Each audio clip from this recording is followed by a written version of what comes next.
The black and white checkered floor of Rose's diner gleamed under fluorescent lights that buzzed like dying insects, and the smell of stale coffee and grease hung heavy in the 3 in the morning silence. Rain hammered against the windows, turning the Las Vegas boulevard beyond into a blur of red and gold neon signs reflected in puddles. Aria Harper sat in the corner booth, her fingers wrapped around a chipped white mug, steam rising from coffee she had stretched over 2 hours. The cup was half empty now. The money was about to be $5. Crumpled on the table beside a napkin dispenser. That was everything she had left in the world. She had counted it 3 times already, as if the numbers might change. They never did. 17 cents in her checking account. $5 in her pocket. $63 of rent due in 4 days, and she had been short on the previous month's payment too. The landlord had started leaving notes. Yellow post-its on her car window. Then pink ones. Then no notes at all, just the look on his face when she passed him in the parking lot. The waitress, a woman named Carol with dyed red hair and kind eyes, poured more hot water into her mug without charging her. Aria didn't say thank you because thank you had stopped meaning anything months ago. It was just a sound people made to fill silence. Through the rain-streaked window, the street was empty. 3 in the morning in Las Vegas was the only honest time of day, when the casinos shut down their machines for cleaning, when the drunk tourists stumbled back to their hotels, when the city showed its true face. Tired. Broken. Real. A flash of movement caught her eye. Something small. Something moving wrong. Aria's body knew before her mind did. She leaned forward, squinting through the rain-streaked glass. There was a child. Running barefoot down Las Vegas Boulevard. Soaking wet. Alone. The pink nightgown was plastered to her small frame, the fabric torn at the hem. Her blonde hair hung in wet ropes. She ran without shoes, her feet slapping the wet pavement in a rhythm that was all wrong, stumbling, catching herself, stumbling again. No coat. No jacket. No one holding her hand. Aria was on her feet before she decided to move. She left her coffee. Left her $5 on the table. Left her jacket draped over the booth seat because there was no time to grab it. The door chimed when she pushed through it, and the rain hit her immediately, cold and violent, soaking through her thin waitress uniform in seconds. The child was maybe 70 feet away, moving toward the intersection where Las Vegas Boulevard crossed Flamingo Road. Traffic light turning red. No cars coming yet, but that changed fast at 3 in the morning when people thought the rules didn't apply to them. Aria ran. Her shoes, worn sneakers with a hole in the sole that let cold water directly onto her foot, splashed through puddles that were deeper than she expected. Her legs were thin and the running made her dizzy because she hadn't eaten since yesterday, but she kept moving. The child was slowing down. The child was confused. The child was looking back over her shoulder as if something was chasing her. Aria reached her just as the traffic light changed. She scooped the girl up without thinking, one arm around her waist, feeling how light she was, how small, how terrified. The child made a sound that wasn't quite a scream. Her tiny hands grabbed Aria's shirt and didn't let go. They stumbled back toward Rose's, Aria's feet slipping on the wet pavement, rain streaming down her face, mixing with something else. Tears, maybe. She hadn't cried in so long she almost didn't recognize it. The diner door chimed again when they fell through it. Carol looked up from wiping down the counter, her expression shifting from boredom to something sharp and maternal all at once. "Oh my God," Carol said. The child was shaking. Not just from cold. A deeper kind of shaking that came from something broken inside. She wouldn't look at anyone except Aria. Her small face was pressed against Aria's soaking shoulder, her breathing coming in short, panic gasps. Aria could feel her heartbeat through the wet fabric of the nightgown, fast and frantic like a bird trapped in a cage. "It's okay," Aria whispered. She had no idea if this was true. She had no idea what she was doing. "You're okay. You're safe." The girl made a sound again, not a word, just a sound like pain. Carol appeared with a stack of paper towels. She pulled down the thermostat and the heater started running, hot air beginning to circulate through the diner. She brought towels and kept bringing them, piling them on the booth seat next to Aria, who had sat down without making that decision either. Just her body moving, protecting, wrapping the child in cloth that smelled like industrial detergent. "What's your name, honey?" Carol's voice was soft. "What's your name?" The girl didn't answer. She was maybe 7 years old, blonde hair like spun gold when it wasn't matted to her skull with rain. Her eyes were brown and very wide. They were the eyes of someone who had seen something that changed the way she looked at the world. Aria's fingers, cold and shaking, brushed wet hair away from the child's face. There were no visible bruises. No obvious signs of injury. But her fingernails were torn and ragged, and there was something in those eyes that didn't come from tonight alone. "I'm Aria," Aria said quietly. "This is Carol. We're going to keep you warm, okay?" The girl's hand tightened on her shirt. She still didn't speak. Carol brought hot chocolate in the biggest mug they had. She set it on the table and didn't ask if Aria could afford it. Some things existed beyond the mathematics of poverty. Some things a human being simply did because the alternative was unthinkable. An hour passed. The rain continued. The girl, who still hadn't given her name, began to shiver less violently. She drank some of the hot chocolate. Carol brought blankets she kept in the back for customers who passed out in the booths. The diner was warm now, filled with the sound of the heater running and the constant percussion of rain against the windows. Aria didn't ask questions. She had learned that people told you things when they were ready. Pressure just made them smaller, made them retreat further into themselves. She had learned this because she had been small once too. She had learned this because someone had taught her the hard way. "I'm going to sit right here," Aria told the child. "I'm not going anywhere. You can sleep if you want to. I'll be here when you wake up." It was a lie. She didn't have the right to promise that. But the girl's eyes closed anyway, and her breathing slowed, and somewhere between one moment and the next, she stopped shaking quite so violently. Carol appeared at the booth with fresh coffee for Aria. "She yours?" "No," Aria said. "You know her?" "No." Carol nodded as if this made perfect sense. She put her hand on Aria's shoulder for a moment, a gesture of solidarity, and then she walked back to her counter. The diner settled into the kind of quiet that only happened in the small hours, when the world was mostly asleep. Across the city, in a penthouse office on the 42nd floor of a building that looked like it had been carved from black glass, a man was watching his phone. Giovanni Caruso was 47 years old.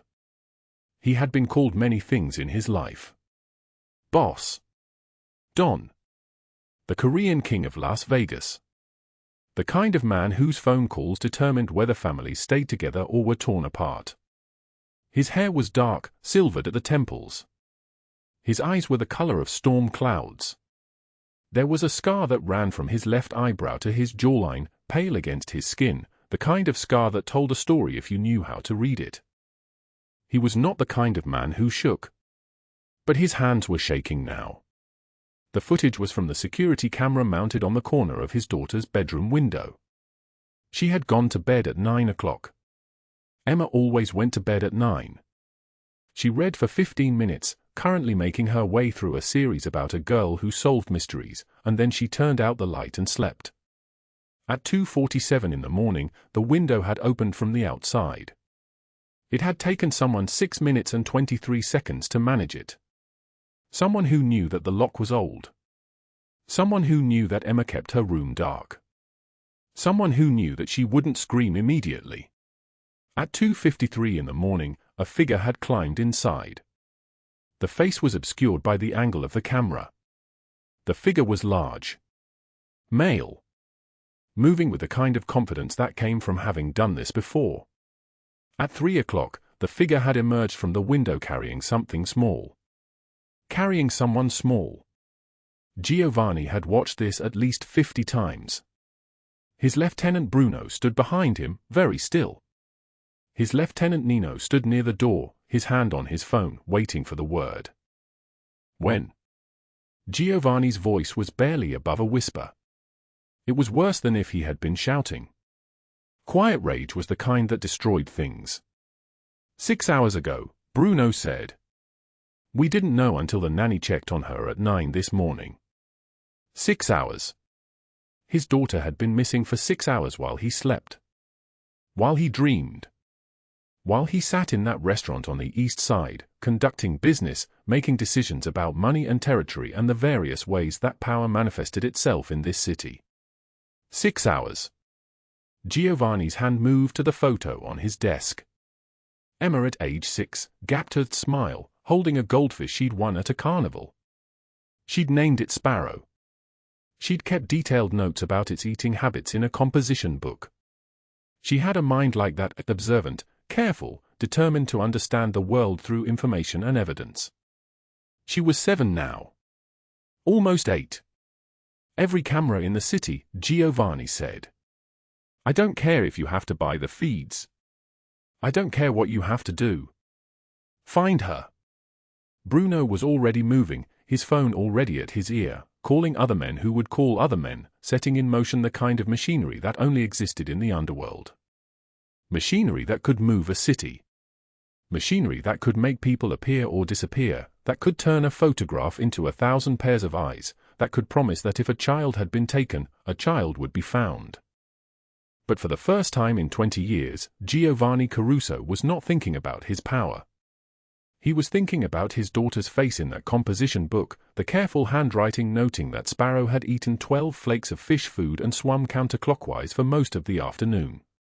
He was thinking about the way she had held that goldfish, so carefully, so tenderly, aware that something small and fragile needed protection. He was thinking about the fact that somewhere in this city, someone had decided that she was an acceptable target. And he was thinking that whoever had made that decision was not going to live very long. Back at Rose's diner, the girl slept against Aria's shoulder. Her wet hair dried in the warmth of the heater, becoming blonde again, becoming the color of wheat fields that Aria had never seen but imagined existed somewhere beautiful. The rain continued outside. The clock on the wall ticked forward. 4 in the morning. Then for 30. Aria didn't move. She let the girl sleep. She listened to the sound of her breathing. She felt the weight of her, small and trusting, against her body. Carol had turned off most of the lights except for the booth where they sat and the ones behind the counter.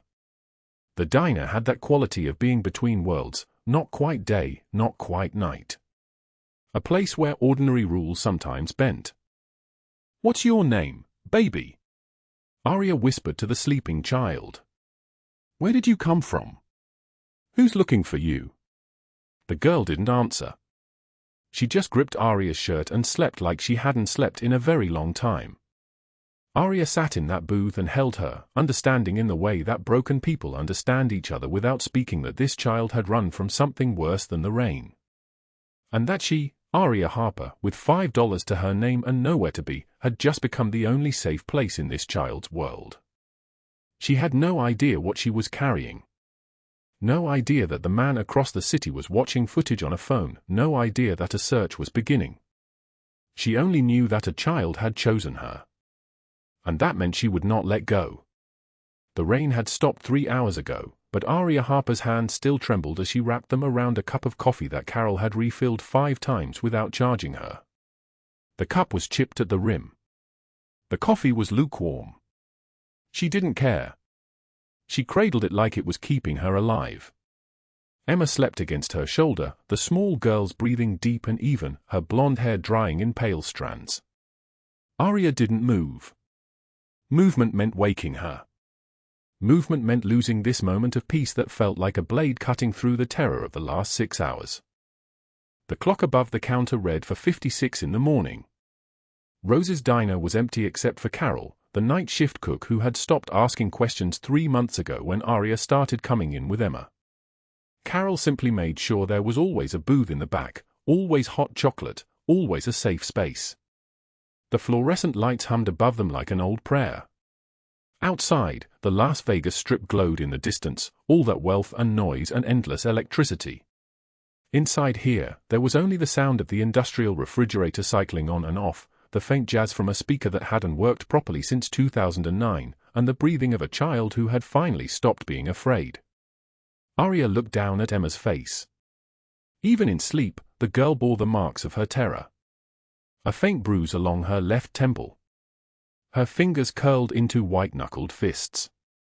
Her lips moving slightly, as though she was fighting something even in her dreams. Nobody knew who she was. That was the first thing Aria had understood about her 3 months ago when the shelter brought her in. Not the shelter directors. Not the social workers who came with their clipboards and their professional sadness. Not even Margaret Harrington, the wealthy woman who sat on the shelter's board and smiled like a blade wrapped in silk, promising renovations and funding while somehow the most vulnerable children seemed to disappear into a maze of transfers and closed-case files. Emma had been one of those children. A girl with no one. No family to claim her. No home to return to. Just another lost child in a city built on lost things. Aria knew about being lost. She had been lost for 11 months now. Ever since the day Marcus collapsed in the parking lot of the Home Depot where he worked. Ever since the hospital called with numbers that didn't make sense. $300,000. $500,000. A number so large it stopped being about money and became about the fundamental cruelty of surviving. Marcus had fought for 8 hours and 15 minutes on a surgical table. The surgeons had fought with him. Aria had fought from the waiting room, clutching his wedding ring that they had removed before the operation, praying to a god she hadn't spoken to since her mother died. They lost anyway. The medical debt consumed what was left. The house. The savings. The car Marcus had restored by hand in their garage, the blue 1976 Chevelle that had been their dream. Sold at auction for $12,000. Gone in 7 seconds of a gavel falling. After that, there was the 1998 Honda Civic.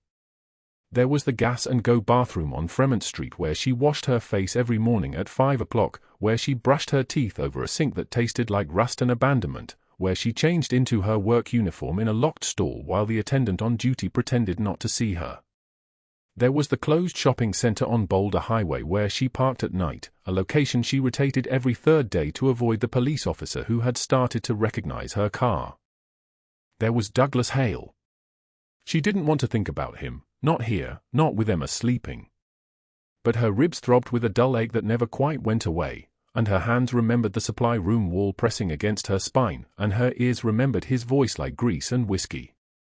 The Silver Plate restaurant where she worked was a steakhouse on Paradise Road, the kind of place where businessmen brought their mistresses and where the bartender knew better than to ask questions. Douglas Hale had been the general manager for 7 years. He was 52 years old, with thinning hair the color of wet cardboard and a face that had learned how to stay perpetually angry. He wore shirts that gaped at the buttons and smelled like cigarettes and something else, something sour that came from inside him. 3 weeks ago, he had cornered her in the supply room. She was reaching for napkins. He had reached for her wrist instead. "You were short on your register last night, Aria. $40. His breath had smelled like the bottom of a trash can. His fingers had left marks. She had counted 3 times that day. She always counted 3 times. I wasn't short. Every dime was accounted for. That's what they all say. His other hand had pressed against the wall beside her head, not quite touching, but close enough that she could feel the heat of him, the wrongness of him. You know what happens to servers who steal from me. She had said nothing. Saying nothing was its own kind of survival. I'll take the 40 from your tips. And you're working a double tomorrow. 9 in the morning to midnight. Non-negotiable. He had leaned in, and she had felt his breath on her neck. Refuse, and I report you to the police for theft. You think they're going to believe a homeless woman or a member of the management team? She had needed the job. The Honda was eating money. The gas and go required $2 a week for the shower privilege. Emma needed things. Crackers. a notebook, a pair of socks that didn't have holes. So she had said nothing, which meant yes, which meant she had worked the double, which meant every penny of the tips she made in that 16-hour shift had gone to Douglas Hale in an envelope he took from her hands with a smile that wasn't a smile. That was 2 weeks ago. The pattern had repeated. Short registers that she hadn't caused. Management fees that came out of her earnings. Shifts extended without notice. Threats casual and specific. I could have you deported. I could call immigration. This despite the fact that she had been born in Nevada, had a social security number, had voted in every election since 2012. I could tell everyone you steal from customers. You think people want to eat where the server is a thief. 60-hour weeks became her normal. She stopped sleeping. She stopped eating anything but the mistakes in the kitchen that Douglas didn't notice her taking, the cold chicken that was going to be thrown away, the fish that had been returned because a customer wanted their money back. One night, exhausted past the point of being human, she had made a mistake of her own. She had forgotten to charge a table for their appetizers. When Douglas found out, he had taken $300 from her next paycheck. $300 she hadn't made. $300 in debt. At her wage, that was more than 2 weeks of work. That was when she had started coming to the shelter more often. Not just to see Emma, but because St. Catherine's was warm and nobody asked her for anything, and there was sometimes a donated dinner served at 6 o'clock. Pasta once. Chicken and rice another time. Real food from people who understood hunger. It was at the shelter that Emma had found her. The child had been brought in by social services on a Tuesday morning 3 months ago.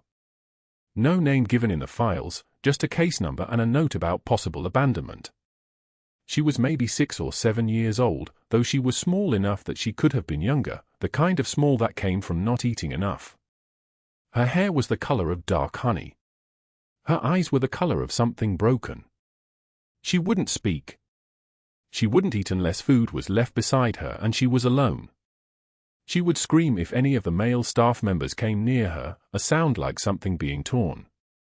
But she had watched Aria. For 2 weeks, the girl had simply watched her from across the common room of the shelter, following her movements with her eyes. Then one afternoon, Aria had been sitting on the floor in the corner, reading a donated children's book to herself because the words helped her breathe, and Emma had slowly approached. 1 step at a time. As though the floor might give way beneath her feet.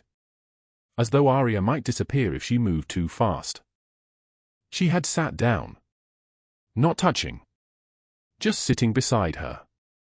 And Aria had continued reading, her voice steady, about a girl who found a house made of gingerbread and learned that not all forests were dangerous. After an hour, Emma had curled up against her side. After another hour, she had fallen asleep. She's been like this for 8 days, the shelter director, Ms. Santos, had told her that evening. Ms. Santos had kind eyes and a burden she carried like a stone. Won't sleep with any of our staff. We're considering transferring her to the county hospital for observation. Don't, Aria had said. It came out sharper than she intended. I mean, just give her a little more time. She's refusing all placements. And the case is complicated. There's someone looking for her. Someone with resources. Legal battles happening at levels we can't even see. But the child keeps running from every family that's assigned to her. Miss Santos had put her hand on Aria's shoulder. Whatever you're doing, it's working. But Aria, you can't be here every day. You have your own life. She didn't have a life. She had survival. She had a car and a job and a photograph in a Ziploc bag, the only thing she had saved from the life she used to have. Marcus, standing in their kitchen on a Sunday morning, wearing the blue shirt she had given him for his birthday, holding a cup of coffee and smiling at the camera like he had no idea that everything was going to end. That photograph was in a pocket in her purse. She looked at it every night before she tried to sleep in her car. But she had started bringing Emma crackers from the diner. She had sat with her for hours without speaking.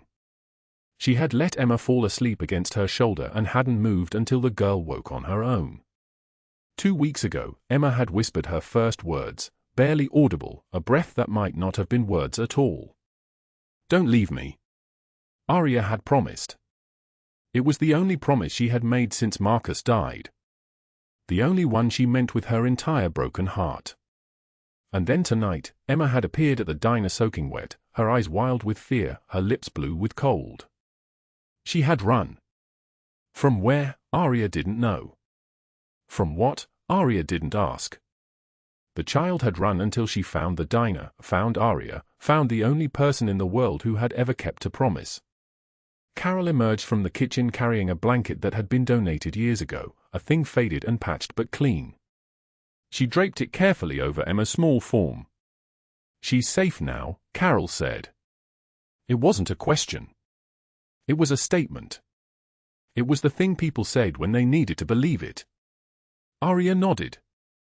She didn't trust her voice. What Aria did not understand, sitting in that booth at the edge of the morning, was that 5 miles away in a penthouse office overlooking the entire city, a man named Giovanni Caruso was watching security footage on his phone, watching a girl with blonde hair running through rain-soaked streets, and recognizing in that face the daughter he hadn't seen in 3 months. What she did not understand was that the search for Emma had already cost him $85,000 and would cost him 10 times that if it was what it took to bring her home. What she did not understand was that the search had led him to a name. Margaret Harrington. A name that meant something dangerous was happening, something that made his hands into fists, something that made the oldest and most loyal men in his organization go very, very still. The clock on the diner wall ticked forward. 5:48 a.m. The sky outside was beginning to lighten, just barely, the transition from the darkest hours into something that might become day. Aria held the sleeping child and didn't know that her life, in precisely 7 hours, was going to change in a way that no one could explain. The clock on the diner wall read 4:44 in the morning when the bell above the door chimed.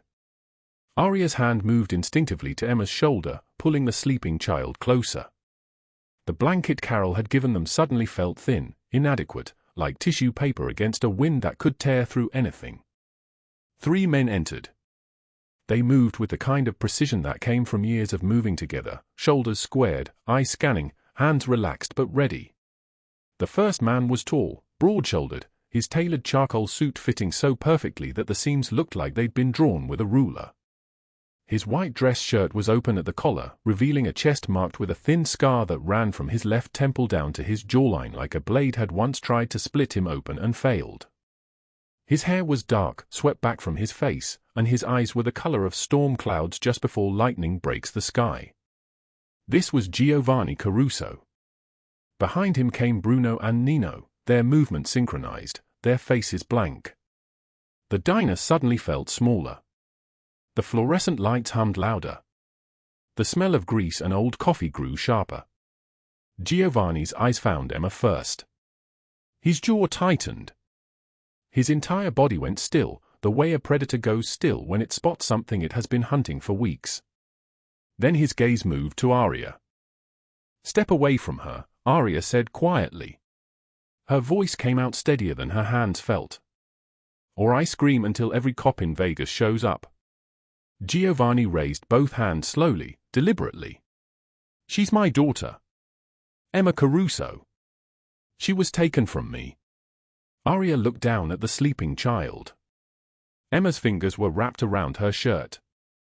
Emma's forehead rested against her ribs.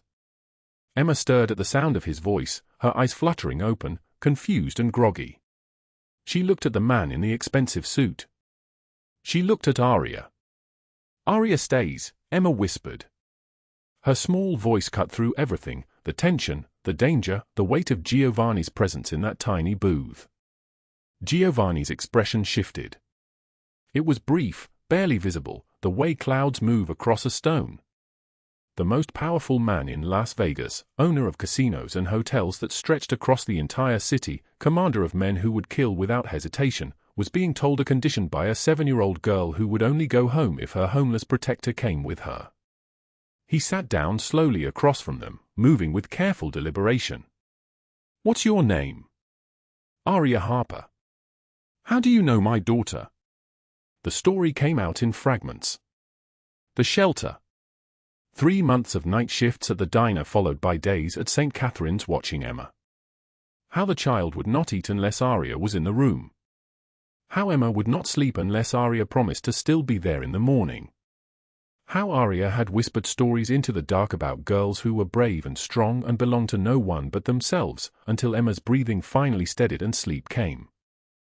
Giovanni watched how Emma's fingers tightened on Aria's hand even unconscious. He watched how Aria's other hand stayed on the child's back, protective, territorial in the way of someone who had nothing but would defend this one small thing with her life. "Come with us," he said finally. "Both of you. Until Emma feels safe." Aria's mind raced through the calculation. Danger radiated from him like heat from a fire. But Emma's eyes pleaded silently. Aria's survival instincts screamed warnings, but survival instincts were luxury items for people with options. Emma had none. Aria had none. "Okay," she whispered. "But I have a shift at the Silver Plate at 10 a.m. I can't lose my job." Giovanni's expression darkened. Something cold moved through his eyes, something predatory and ancient. "Where do you work?" "The Silver Plate restaurant. On Fremont." "I'm a server." He didn't respond. He simply nodded to Bruno, who stepped outside. Through the diner window, Aria saw him speaking into his phone, his voice too low to hear but his posture rigid with urgency. Giovanni stood. "We're leaving now." The drive to the Obsidian Tower took 8 minutes. Aria had never been higher than the 3rd floor of any building in her life. The elevator rose with mechanical precision, climbing and climbing, the numbers on the display panel ticking upward, 15, 25, 35, 45. At the 47th floor, the doors opened directly into Giovanni's penthouse. It was like stepping into a different world. Floor-to-ceiling windows overlooked the entire Las Vegas Strip, the city spread below like a circuit board of neon and light. The furniture was spare, expensive, everything in blacks and grays and cream. A grand piano stood in one corner, untouched, gathering silence. Art hung on the walls, abstract pieces that looked like they cost more than Aria would make in 10 years. Emma looked around with the same blank expression she wore when encountering anything new. She refused to release Aria's hand. "There's a guest suite down this hallway," Giovanni said. "Shower. Sleep. There are clothes in the closet." He paused at a doorway. "I need to make some calls. Bruno will be in the next room if you need anything." The guest bathroom had heated tile floors. The shower had 6 separate jets and a bench inside. The towels were so thick and white they looked like they'd never been used. Aria stood under the water for 20 minutes, watching 3 months of grime circle the drain. The soap smelled like flowers that grew in places she would never see. When she emerged, wrapped in a robe that cost more than her weekly paycheck, Emma was asleep on the guest bed. Aria lay beside her, afraid to move, afraid to breathe too loud, afraid that any sudden motion would break the spell and she would wake to find herself back in her car, hungry and cold and alone. At 8 a.m., her phone buzzed. A text from an unknown number: "You have not shown up for work. You are fired.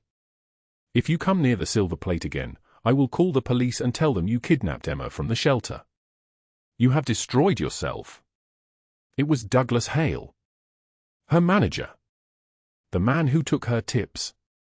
The man whose hands found her waist in the walk-in freezer.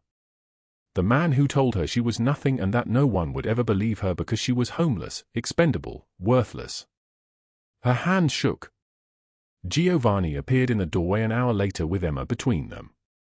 He was wearing casual clothes, dark jeans and a linen shirt, and something about seeing him this way, less armored, made him seem almost human. "Emma wants pancakes shaped like stars," he said simply. He was clumsy in the kitchen. The pancake batter splattered across the stovetop.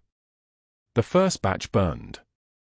But he kept trying, and when Emma saw the star-shaped pancake finally emerge golden and perfect, her smile, her actual smile, the kind Aria had never seen, transformed her entire face. Nino watched from the kitchen doorway and turned away quickly, his jaw tight. That night, after Emma slept, Aria found Giovanni in his study. Files covered the desk. His computer screen glowed with spreadsheets and photographs. He looked up when she entered. "I pulled the ownership records for the silver plate," he said quietly. "It's held by a shell company. The shell company is owned by another shell company. Follow the trail back far enough, and you reach Margaret Harrington." Aria's throat tightened. "Margaret Harrington runs St. Catherine's Shelter," Giovanni continued. "She sits on the boards of 4 hospitals, 6 charities, 2 private schools. She's donated $40 million to this city. She has never had a scandal, never faced a question she couldn't answer, never had anyone powerful enough or brave enough to investigate her closely." He leaned back in his chair. "But my investigators found something. Children who entered her shelters and never left. Not through proper adoption channels. Not through anything traceable. They vanish." "Emma was running from her," Aria whispered. "Emma was running from her," he confirmed. "Douglas Hale identifies vulnerable women at his restaurant. Desperate women. Homeless women. Women with no one to miss them. Margaret's network takes them somewhere. Children disappear through her shelters. Both streams feed the same darkness." He stood and walked to the window. Las Vegas sprawled below them, beautiful and brutal, full of people trying to disappear and people trying to be found. "How long has Douglas been taking from you?" Giovanni asked. She didn't answer. "How long has he been hurting you?" The silence stretched between them like a held breath. 2 years, she finally said. "Taking tips. Making me work 60-hour weeks. Threatening to blacklist me everywhere if I quit. And in the walk-in freezer, sometimes, when Carol isn't watching, his hands." She couldn't finish. Giovanni's hands turned into fists. "You don't have to go back there." "I have to. I need the money. I need. You have somewhere to go now." "Why?" The word cracked as it left her mouth. "Why would you help me? I'm nobody. I'm homeless. He turned to face her. "My father was a factory worker in Seoul. He drank like it was water and violence was his only language. I was 7 the first time I stole food because he spent the grocery money on soju. I was 12 when I fought back and he broke my arm. I was 15 when I killed him." He waited for her reaction, but his eyes never left hers. "I clawed my way out of that world. Built an empire. And I swore no child would suffer like I did. You protected my daughter when you had nothing. When helping her cost you everything. That makes you someone." 3 hours later, at 7 a.m., Douglas called. Giovanni had the phone on speaker, the tech team monitoring the line. Douglas's voice was venom, thick and ugly with control and rage. "You think you can disappear? I know where you park your car. I know about the kid from the shelter. I'm reporting both of you. Margaret's already moving. You're finished, Aria. Finished." She found her voice. "Do it. I will destroy you." "You'll try," Giovanni said quietly, and Douglas's breathing stopped. The line went dead. By noon, Bruno arrived with paperwork and news. Margaret Harrington had filed an emergency custody motion claiming that Aria had abducted Emma from the shelter with Giovanni's help. She claimed he was dangerous, unstable, using a child as leverage in some criminal enterprise. The hearing was scheduled for the next afternoon. The judge was sympathetic to Margaret. She had donated $2 million to the courthouse renovation. The battle lines had been drawn. What Aria did not know, as she held Emma while the girl slept, was that Douglas Hale's rage at losing control had just made a mistake. He had called from his work phone. He had not been careful. And Giovanni's people had already retrieved the surveillance footage from the silver plate showing Douglas's hands on girls who came through that door, girls who were vulnerable, girls who had nowhere to run. The mistake would cost Douglas Hale the next 40 years of his life. Family is not always bound by blood but by those who choose to stay when the storm arrives. The summer heat pressed down on Las Vegas like a hammer, turning the asphalt to tar and bending the light into waves that made everything shimmer and shift. 11 in the morning, and the abandoned lot behind the shuttered warehouse felt like the surface of another planet, empty, hostile, unforgiving. Aria Harper walked toward her Honda, hands trembling, a manila folder clutched against her ribs. Inside that folder were the documents that would save her. Marriage certificate. Marcus's death certificate. Proof that she had been a wife once, a widow, a woman with a legal identity and a history that mattered. Giovanni had sent Bruno with her, but she had refused him. "I need to do this myself," she had said, and something in her voice, a steel she had found somewhere deep inside, made him nod and step back. Now, walking across 50 yards of cracked pavement in 100-degree heat, she understood what courage actually meant. It meant doing the thing that terrified you because the alternative was surrendering forever. Douglas Hale stood leaning against her driver's door. Waiting. His face was scarlet, veins bulging at his temples like they might burst through his skin. Beside him, 30 feet away, Margaret Harrington stood perfectly still beside her black Mercedes, watching with the detached expression of a woman observing a chess match she had already won. She had taken off her sunglasses. Her eyes were cold and certain. She was not worried. She had called in the FBI report herself 2 hours earlier, anonymous tip that a woman matching Aria's description had kidnapped a child from her shelter. By the time custody hearing happened at 2 o'clock, the narrative would be written. Aria would be the criminal. Douglas pushed off from the car. Took 2 steps forward. His voice came out low and thick, like something being dragged across gravel. "You stupid bitch. You think you can embarrass me? Make me look weak in front of people who matter?" Aria backed away. Her sneakers scraped on the hot asphalt. "Douglas, don't. Please don't do this. You're nothing." His neck was shaking with rage. "A homeless whore who should be grateful I gave you shifts. Who should have stayed invisible and obedient and small." He lunged. His hand closed around her hair, thick, dark, still damp with sweat, and he yanked her forward, slamming the side of her face against the car's metal frame. Pain exploded through her skull like lightning. Her vision swam. For a second, she couldn't remember where she was or why the ground was moving. Then she heard Emma screaming. The girl was in the back seat. Aria had hidden her there just 5 minutes ago while she grabbed the documents from the car's glove compartment. Emma's face was pressed against the window, mouth open, that small body rigid with terror.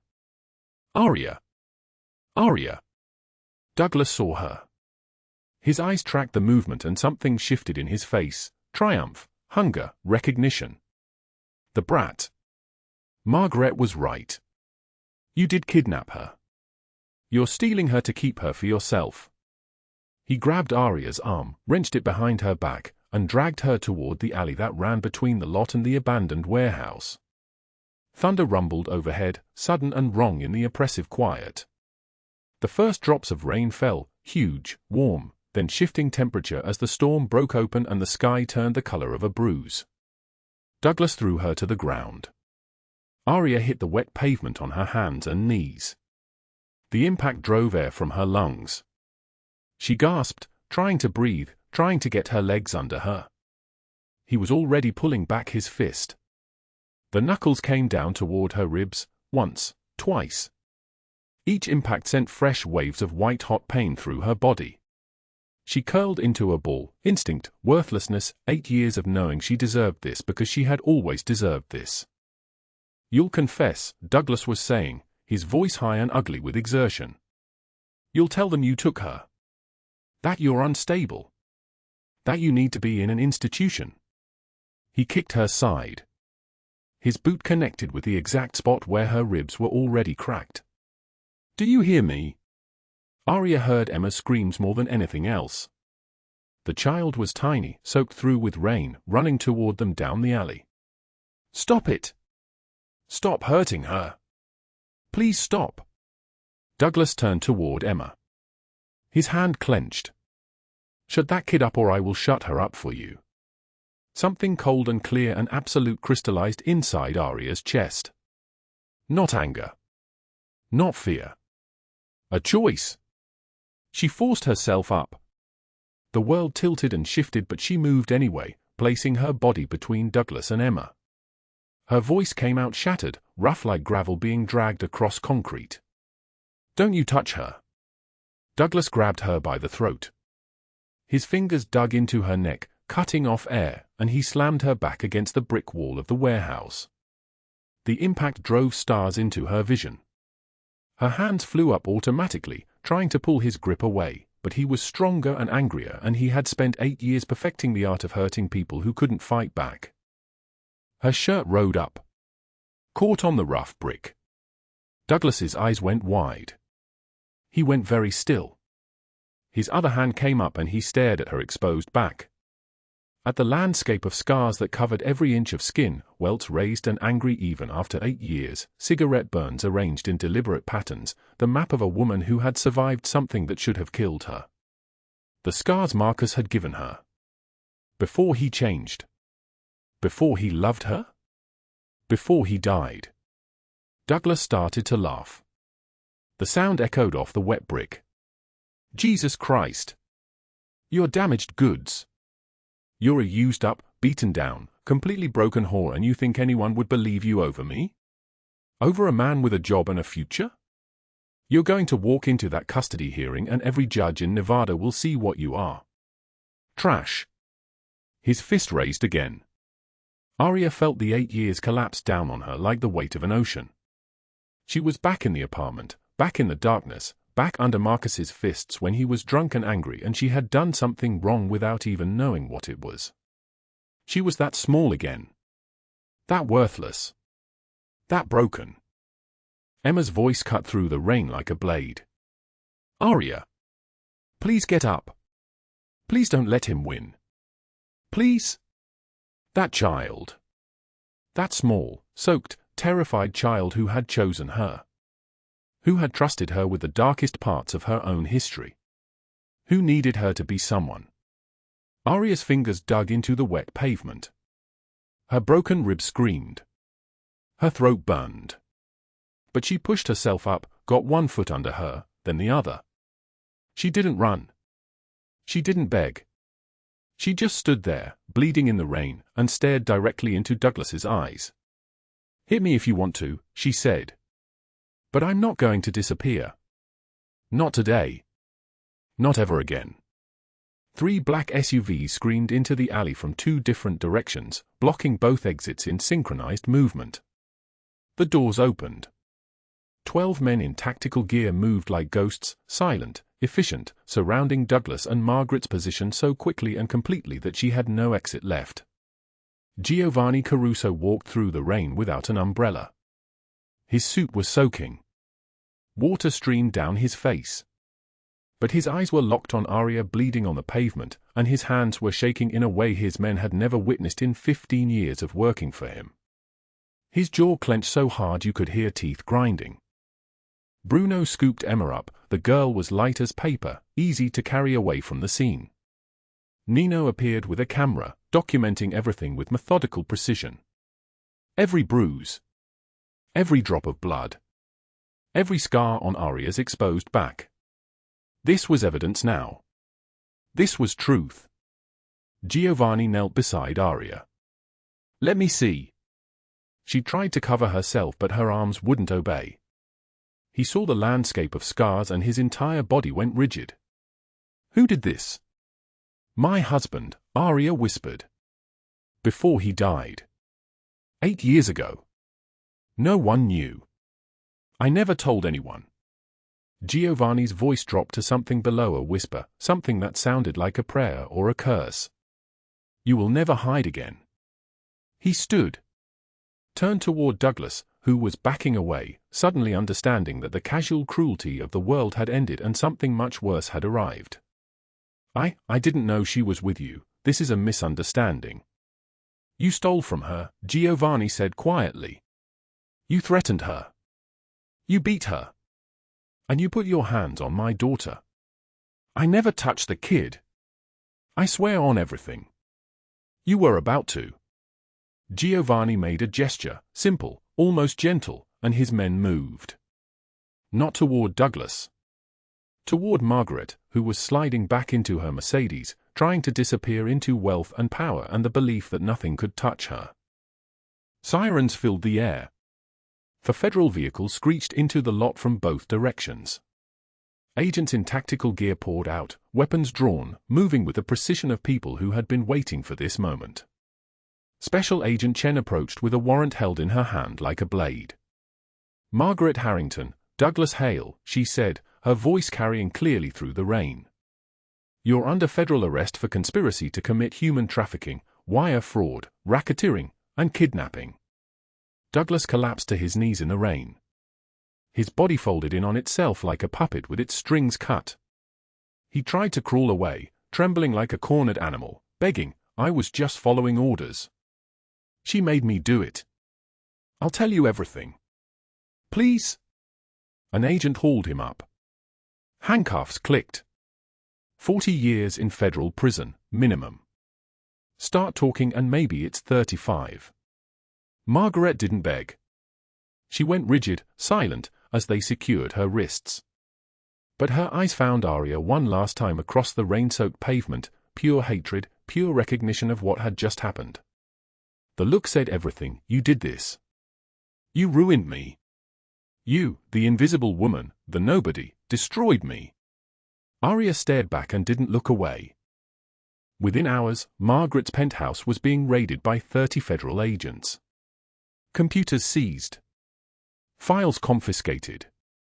Safes opened revealing $1.3 million in cash, passports with children's faces, records of 43 children moved through her network at $200,000 per placement.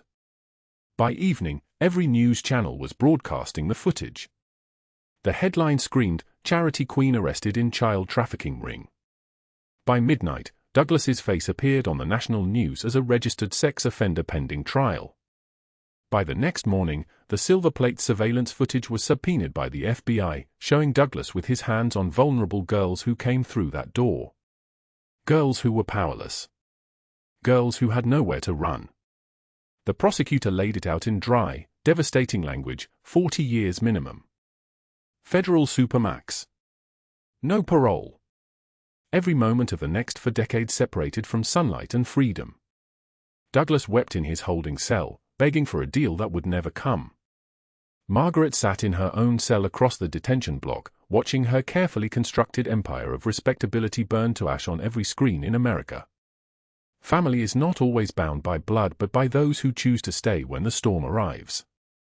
2 weeks had passed since the rain stopped and the handcuffs clicked shut around Douglas Hale's wrists. The federal detention center in Henderson held him in a cell where the fluorescent lights never dimmed, where the sound of other prisoners echoed like a curse that could not be erased. Margaret Harrington sat in a different facility across town, her silk blouses exchanged for orange jumpsuits, her penthouse replaced by concrete and steel bars. The evidence against her was overwhelming. 43 children's names in a ledger. Bank transfers marked only with initials. A recorded phone call where she discussed pricing a 5-year-old girl like a commodity on a shelf. The prosecutor's case was airtight. No deal would come. No mercy would find her. But in Giovanni Caruso's study on the 18th floor of the Caruso Tower, a different kind of transformation was unfolding. Aria Harper stood at the window looking out at Las Vegas stretched below like a circuit board of lights, and she did not recognize the woman looking back at her in the glass. Her ribs had stopped screaming when she breathed. The doctor, an older woman named Dr. Reyes who wore compassion like it was the most expensive perfume, had come to Giovanni's guest suite every 3 days for 2 weeks, carefully documenting every scar with a camera and a voice recorder. For the federal case. For the trial. For the record. One afternoon, as Dr. Reyes examined Aria's back and wrote down measurements in her leather notebook, she held Aria's hand and said quietly, "You survived. That makes you stronger than you know." Aria had not believed her. The guest suite was on the 16th floor, 3 floors below Giovanni's private quarters. It was larger than any apartment she had ever lived in. The bathroom had a rainfall showerhead and heated tile floors. The bed had Egyptian cotton sheets that cost more than she used to earn in a month. There was a kitchenette where she made Emma breakfast, scrambled eggs, toast with the crusts cut off the way the girl liked it, fresh fruit because Emma deserved fresh fruit and not the bruised apples from the discount bin. Emma slept in Aria's room most nights. The child would slip into bed around midnight, still small enough to curl against Aria's side without disturbing her healing ribs, and for the first time since she was 7 years old, Emma slept through the night without waking screaming. At 2 a.m. on a Tuesday, Aria could not sleep. She stood at the study window. Giovanni had given her a key weeks ago, told her the space was hers whenever she needed it, and watched the city lights blur and shift as her eyes grew heavy. She did not hear him enter. She only felt his presence the way one feels the approach of weather before the sky breaks open. "Can't sleep." Giovanni's voice was deep and solid like an oath, like gravel smoothed by time. "I keep thinking about the trial." Aria's voice trembled like a candle in the wind. "Everyone will see my scars. Hear what happened. Know what I let happen. You didn't let anything happen." He moved beside her, maintaining the distance between them that had become his habit, close enough to be present, far enough to give her space. "You survived hell and came out still able to love a child who needed you. That's not passivity, Aria. That's courage. Why do you keep helping me?" She turned to face him, and her eyes were hollow like a church after the congregation has left. "You have Emma back. You don't owe me anything." Giovanni was quiet for so long that the air conditioning hummed in the silence. When he spoke, his voice had changed, softer, stripped of the authority that usually carried his words. "My father used to beat my mother in the kitchen while my sister and I hid under our beds. I was too small to stop him. When I got older, stronger, I swore I'd never be powerless again. I built an empire on that promise. But power doesn't heal the part of you that remembers being 7 and helpless." Aria's hand moved to her mouth. Emma was 7 when she ran through those streets. He continued as if he had rehearsed these words, carefully measured them. "You were the one who stopped running toward her. Everyone else in this city would have kept walking. You knelt down in the rain and asked her name. I'm still sleeping in your guest room." Aria's words came out fragmented, broken. "Still have nothing. I'm not your equal. I'm still the homeless woman who... You're the woman who looked at the most dangerous man in Las Vegas and told him to step away from a child or you'd scream." He moved closer now, close enough that she could smell the expensive cologne that clung to his expensive suit. "You're the woman who stood up to her abuser when you had every reason to stay silent. You're the woman my daughter chose. That makes you more powerful than you understand." He pulled an envelope from his jacket pocket. Inside was a key, small, brass, ordinary, and a single piece of paper. An address on the east side of the city. A lease agreement. 2 bedrooms. Paid in full for 12 months. It's a small apartment. Giovanni's voice had returned to its normal register, controlled, certain. "No strings. You need your own space. Emma can visit whenever she wants. Whenever you want. This isn't charity, Aria. It's a thank you. And when you're ready, if you're ready, I'll still be here." Aria looked at the key, the first home that was truly hers in 11 months. No landlord who might discover she was homeless and evict her. No manager threatening to fire her if she didn't work 70-hour weeks. Just a small place where she could lock the door and know that no one would hurt her inside these walls. She broke down crying, shoulders shaking, and for the first time, Giovanni pulled her into his arms and held her while she fell apart. From the security office 3 floors down, Bruno and Nino sat watching the study security feed on a bank of monitors. Neither man spoke. Nino finally exhaled slowly and said, "Boss is in deep." Bruno nodded without taking his eyes off the screen. "Good. About time." 6 months later, the trial concluded on a Tuesday morning in federal court. The judge, a woman in her 60s with the exhausted eyes of someone who had seen too much human cruelty, delivered her verdict with the weight of measured words. Margaret Harrington, guilty on 8 counts including racketeering, human trafficking of minors, conspiracy, and kidnapping. 42 years in federal prison. No parole eligibility for 28 years. The gavel fell like a guillotine. Douglas Hale never made it to trial. His lawyer arranged a plea deal, 38 years in exchange for testimony against Margaret. He was transferred to a federal facility in Colorado the following week. Word came back through the prison network that he was in protective custody on the general population block. Even hardened criminals despised men who hurt children. Even killers drew lines. Aria testified on a Thursday in October. She wore a navy dress that Margaret had once forced her to launder. She stood in that courtroom with her hand steady and her voice clear, and she showed her scars. Not all of them, the ones on her back and ribs that had been documented by Dr. Reyes and entered into evidence. She described the nights when Douglas locked her in the office and took what he wanted.